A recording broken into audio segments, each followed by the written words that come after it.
2021 6.6%, 2024 8.2% என இருந்த இந்த வாக்கு வங்கி இந்த தேர்தலில் வெறும் 4%ஆக சுருங்கிவிட்டது. 234 தொகுதிகளிலுமே 4 முனை போட்டியில் 4வது இடத்திற்கு நாம் தமிழர் கட்சி தள்ளப்பட்டதோடு, காரைக்குடி தொகுதியில் போட்டியிட்ட அக்கட்சியின் தலைமை ஒருங்கிணைப்பாளர் சீமானும் 4வது இடத்தையே பெற்றுள்ளார்.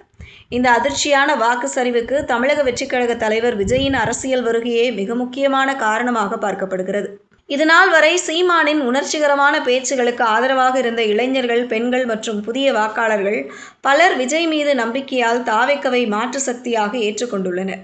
குறிப்பாக நகர்ப்புறங்களில் தாவேக்கா ஈர்த்த சுமார் 42% வாக்குகள் நாம் தமிழர் கட்சியின் ஒட்டுமொத்த வெற்றி வாய்ப்பையும் வாக்கு வங்கியையும் அதிகமாகவே டேமேஜ் செய்துவிட்டதாக சொல்கிறார்கள். அது மட்டுமல்ல, சித்தாந்தத்தை மட்டுமே அடிப்படையாக கொண்ட அரசியலை விட நட்சத்திர அந்தஸ்து மற்றும் ஆளுமை சார்ந்த ஈர்ப்பு இளைஞர்களை எளிதில் கவர்ந்து விட்டதாக அரசியல் விமர்சகர்கள் கருதுகின்றனர்.